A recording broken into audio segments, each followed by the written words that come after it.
Module 2. What makes a mitigation activity eligible? The common principles recognize that a substantial contribution to climate change mitigation can come from 3 categories of activity. Every eligible row in the document sits in one of them. Knowing which category an activity falls into tells you which tests it must pass. Category 1 is negative or very low emission activities.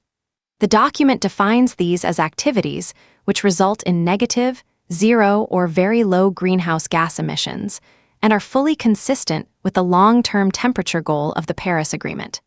Its own examples are carbon sequestration in land use and some forms of renewable energy. Category 2 is transitional activities. These are defined as activities still part of greenhouse gas emissive systems, but important for and contributing to the transition towards a climate-neutral economy.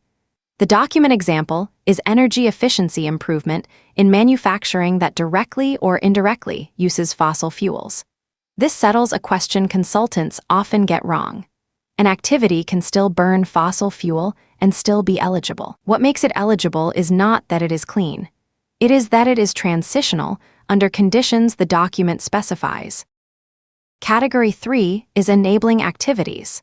These are instrumental in enabling other activities to make a substantial contribution to mitigation. The example given is the manufacture of very low emission technologies. Table 1 of the common principles then sets out the eligibility principles for each category. The 3 sets are not equally demanding. For negative or very low emission activities, the principle is short.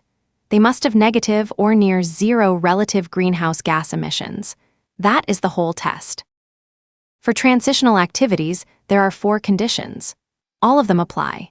The activity must lack technologically or economically feasible very low emission alternatives. It must comply with high-performance country or sector-specific standards, benchmarks or thresholds for emissions or emission intensity that significantly exceed expected performance in that sector or activity. It must not hamper the development or deployment of very low emission activities, and it must not lead to a lock-in of emission-intensive assets that is inconsistent with the long-term goal of net zero emissions. The phrase significantly exceed expected performance is important. Meeting the local standard is not enough. Being better than average is not enough. The threshold is set above expected sector performance. That is a deliberately high bar. For enabling activities, there are 3 conditions. The activity must be necessary for developing or implementing other eligible mitigation activities. It must not hamper the development or deployment of negative or very low emission activities, and it must not create inconsistent lock-in. 2 of those conditions repeat across categories. Not hampering low emission alternatives and not locking in emission-intensive assets appear in both the transitional and the enabling tests. Lock-in is a disqualifier the document returns to repeatedly. The scope of the assessment governs everything. The common principles are designed for use in ex-ante assessments. They focus on the type of activity to be executed. They do not focus on its purpose, the origin of the financial resources, or its actual mitigation impact. 3 rules follow. First, purpose is irrelevant to eligibility. A project designed to fight climate change earns nothing from that intention. The activity type decides. Second, the source of finance is irrelevant. Money from a climate fund is not eligible because of where it came from. Third, actual mitigation impact is irrelevant to the classification. This is an ex-ante activity-based system. Projected emission reductions are a different quantity, produced by a different method. Tons are not evidence of eligibility, and a tonnage is never presented as though it were a finance amount. The document establishes no fixed quantitative thresholds. It says so directly. It recognizes that institutions may wish to set specific quantitative thresholds according to individual mandates and the circumstances of their operations, and that institutions may also apply thresholds set in other standards or taxonomies. This single fact has a large practical consequence.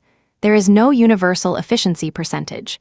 There is no universal emissions ceiling. There is no number to carry from one bank project to another. Where a criterion demands a benchmark, that benchmark comes from the reporting institution or from a standard the institution names. An institution threshold that cannot be found is an unresolved item. It is not a license to choose one. Every eligible activity in tables 2 to 12 is set out in the same shape. There is a category. There is a numbered eligible activity. An example is 2.1, generation of renewable energy with low life cycle greenhouse gas emissions to supply electricity, heating, mechanical energy, or cooling. Then there is a block headed Screening Criteria and Guidance. That block is split into two parts, and the split is the important part. Under Criteria, the document uses the word shall. Across the whole document, criteria blocks contain shall roughly 190 times. They contain should only twice. These are the binding tests, and every applicable one must be satisfied. Under Guidance, the document uses should. Guidance blocks contain should around 50 times. They contain shall twice. Guidance tells you how to interpret and apply the criteria. The distinction is this. Criteria are what you must satisfy. Guidance is how you go about satisfying them. Satisfying the guidance while failing a criterion is not eligibility. A worksheet that cites guidance where a criterion applies has recorded the wrong evidence. Activity 2.1 is a worked example. Its criteria say that greenhouse gas emissions of the renewable energy shall be substantially lower than corresponding emissions from fossil fuel generation without carbon capture. They say that first-generation liquid biofuels shall be excluded, unless sourced from waste or from biomass meeting certain criteria, demonstrated through internationally accepted sustainability certifications, and not interfering with food security. They say that all expenditures through the life of qualifying assets shall be eligible. Its guidance then explains that analysis of emissions should take account of material life cycle sources. Such examination is typically relevant for hydropower involving a new or expanded reservoir.